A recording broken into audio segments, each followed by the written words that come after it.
It's astonishing. All this is only 20 or 30 minutes from the heart of San Francisco. Not a human habitation in sight anywhere.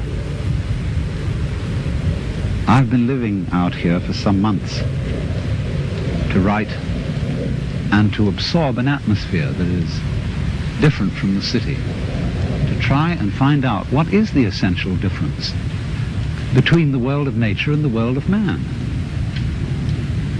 Because there's an obvious difference, like the difference of artistic styles. No one, for example, would confuse a painting by Leonardo with a painting by Picasso, or music by Bach with music by Shostakovich.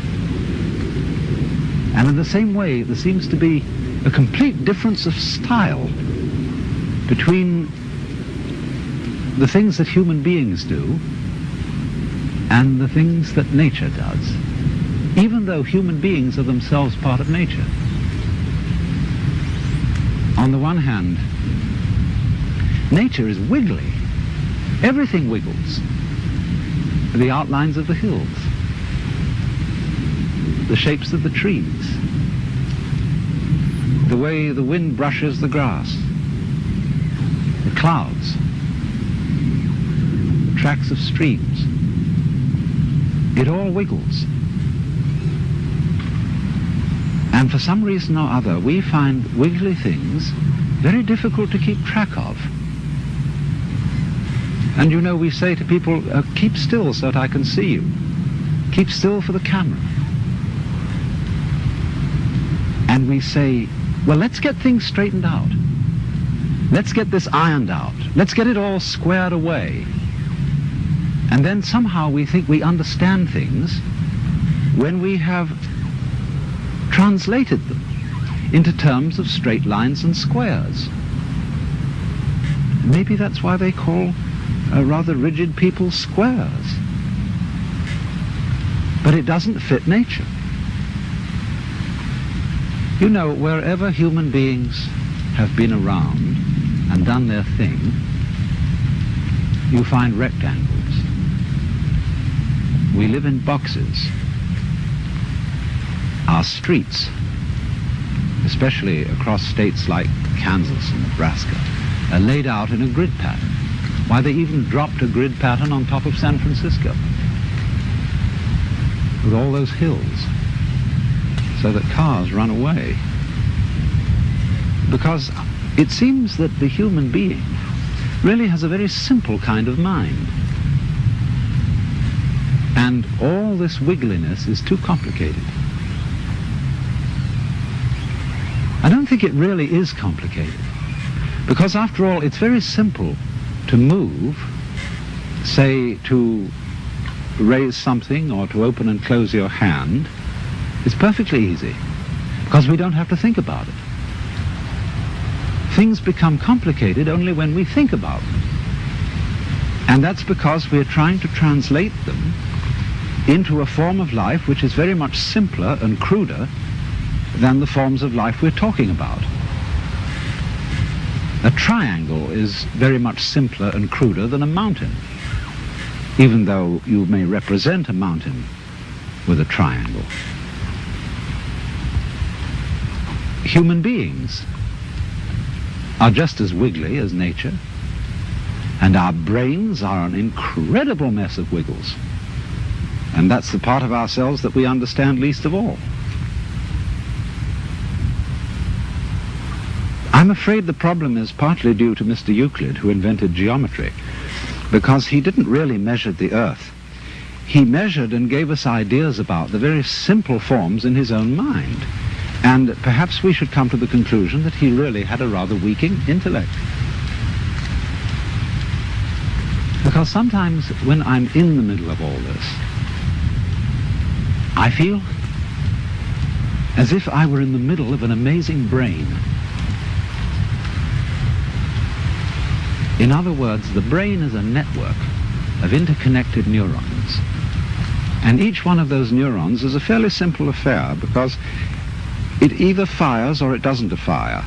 It gives you the message on or off, yes or no. But what we call things, the plants, birds, trees, are far more complicated than a neuron. And there are billions of them. And they are all living together in a network. Just as there is an interdependence of flowers and bees, where there are no flowers, there are no bees, and where there are no bees, there are no flowers. They're really one organism. And so in the same way, everything in nature depends on everything else. So it's interconnected. And so the many, many patterns of interconnections lock it all together into a unity, which is, however, much too complicated for us to think about, except in very, very simple, crude ways. But I am part of all this.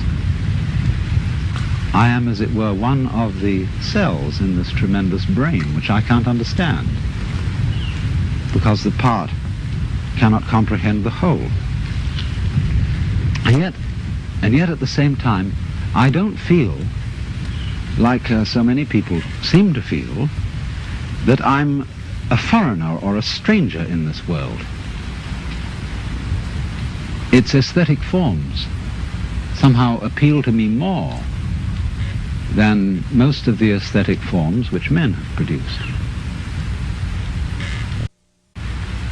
I feel in it as if, in the same way, when you see a flower in a field, it's really the whole field that is flowering, because the flower couldn't exist in that particular place without the special surroundings of the field that it has. You only find flowers in surroundings which will support them. So in the same way, you only find human beings on a planet of this kind, with an atmosphere of this kind, with temperature of this kind, supplied by a convenient neighboring star. And so, just as the flower is a flowering of the field, I feel myself as a personing, a manning, a peopling of the whole universe. In other words, I seem, like everything else, to be a center, a sort of vortex, at which the whole energy of the universe realizes itself, comes alive. A sort of aperture through which the whole universe is conscious of itself. In other words, I go with it as a center to a circumference. You know, the astrologers, in theory at least, may not have been so far wrong when, in trying to draw a picture of a human mind or soul, they drew a very crude map of the whole universe centered on the time and place of the birth of that particular person. It's not a bad idea, but I don't think the astrologers know how to read their maps, because the maps are too crude. But the essential point is obviously that each one of us, not only human beings, but every leaf, every weed, exists in the way it does only because everything else around it does. In other words, there's a relationship between the center and the circumference, which is rather like the relationship between the poles of a magnet. Without the center, no circumference. Without the circumference, no center.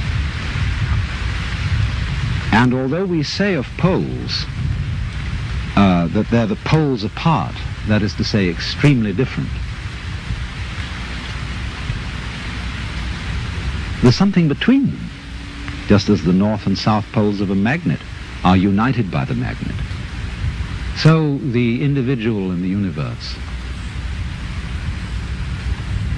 are inseparable. But the curious thing is that while that's rather easy to see in theory, very few people are aware of it in an important, strong way, like one is aware of blue in blue sky or of the heat in fire. It's more of an idea than it is of a realization. And so it strikes me more and more that our failure to feel at home in this astonishing brain in which we live is the result of a basic initial mistake in our thinking about the world, and is in turn the cause of what is beginning to look like the failure of our technology,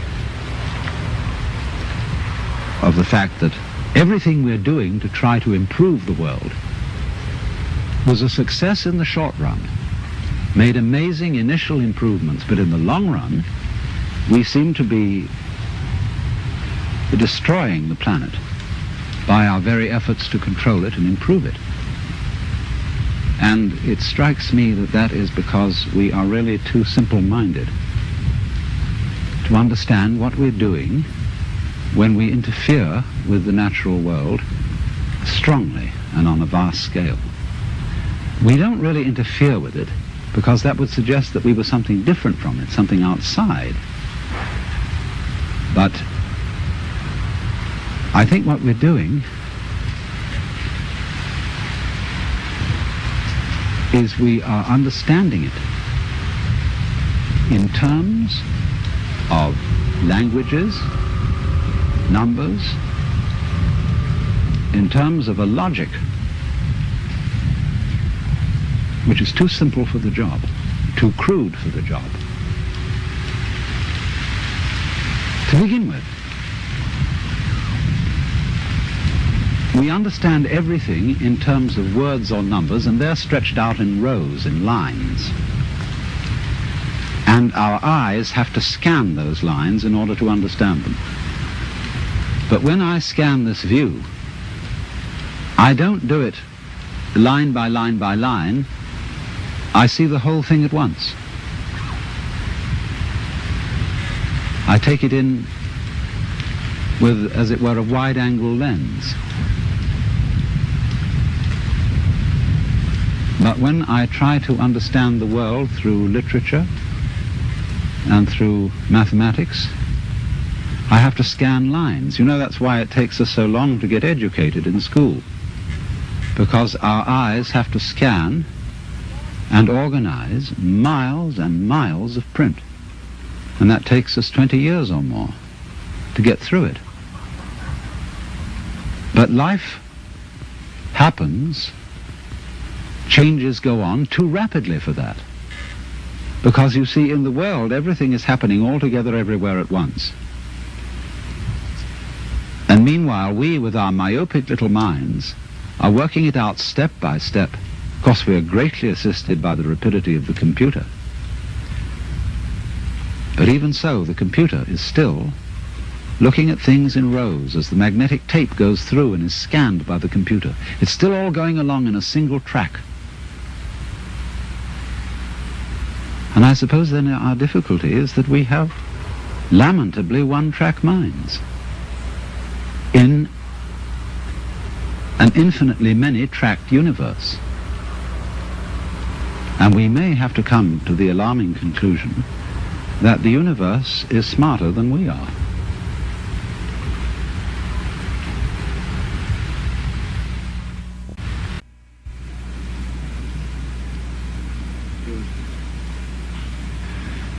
I've just come back from Los Angeles. I was down there to meet with a group of rather important people, people in the movie industry, scientists and so on, who were considering calling a congress of the best minds in the world to meet in Los Angeles in the near future, to be a kind of planetary alarm conference They wanted scientists and statesmen, religious leaders, and to do something to impress upon the world through all the media that we are in very serious danger of destroying the biosphere, that is to say, the whole envelope of living creatures which covers this planet, through pollution, overpopulation, nuclear fallout, poisoning of our food, and very lack of food.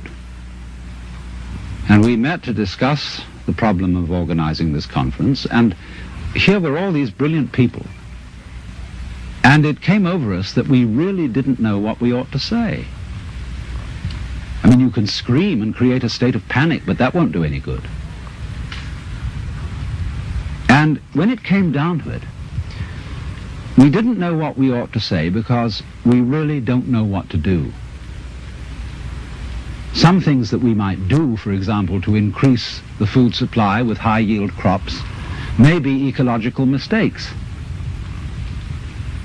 And so the consensus of almost everybody at the meeting was that in some way or other, the human race has to learn how to leave the world alone and let what is called the natural homeostasis, that is the self-balancing process of nature, take care of the mess. Now, how are we going to do that?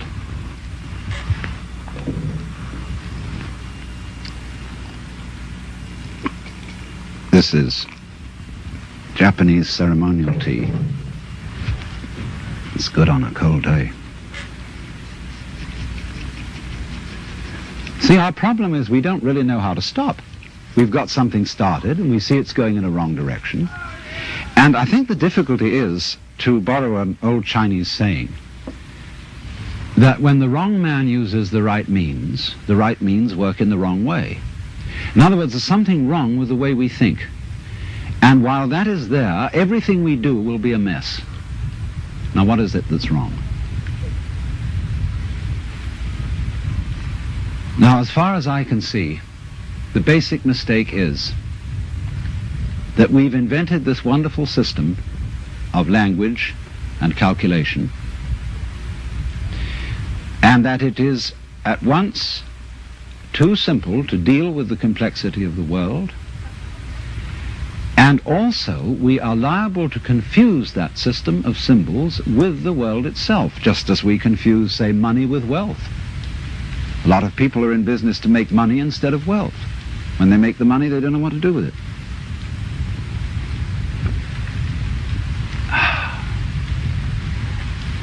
And so in the same way, we confuse happiness with status, and we confuse ourselves as living organisms which are one with this whole universe with something we call our personality. Now, what is our personality? Our personality is what we call our image of ourselves, and also our thought about ourselves, our idea of ourselves. This is the person. In other words, what people meet and understand, and what I understand as Alan Watts, is a big act which is not really me. Because in the image of Alan Watts, there are not all my unconscious processes, both psychological and physical. The construction of my brain is not contained in the concept Alan Watts, and the concept Alan Watts does not contain the inseparable relationships which I have with all the rest of the universe. And therefore that concept is a fraud. And when it's mistaken for the real me, there's a confusion. Because if somebody says to me, Alan Watts, do something about it, the concept Alan Watts can't do anything. In other words, because it's only a concept, you can't make it lift a weight, just as 3 is a concept. 3, the number. You can't make just plain 3 do anything. So also you can't wrap up parcels with the equator. It's a useful imaginary line, but it can't do anything. But we all feel that this concept of ourselves, which we call our personality or our ego, can do something, because we think it really exists. And I'll tell you why we think it exists. What happens when you, if I were to say to you, now look hard at the television screen, really look at it. What do you do as distinct from just watching it in the ordinary way. When you say, now I really got to see that, what do? Notice that you tighten muscles all around here, that you frown a little, you clench your teeth perhaps. Now what has that got to do with seeing anything clearly? It has absolutely nothing to do with it. Same thing when you listen carefully. Now listen, catch everything that's said, or you start tightening up around your ears. That has nothing to do with hearing clearly. Now from the moment we were little children, when teachers in class screamed at us, pay attention, we go tight in various ways. Either to see or hear more clearly, to concentrate, or to will something which is supposed to be difficult to do. And that constitutes a habitual tension over the whole body that's there almost all the time.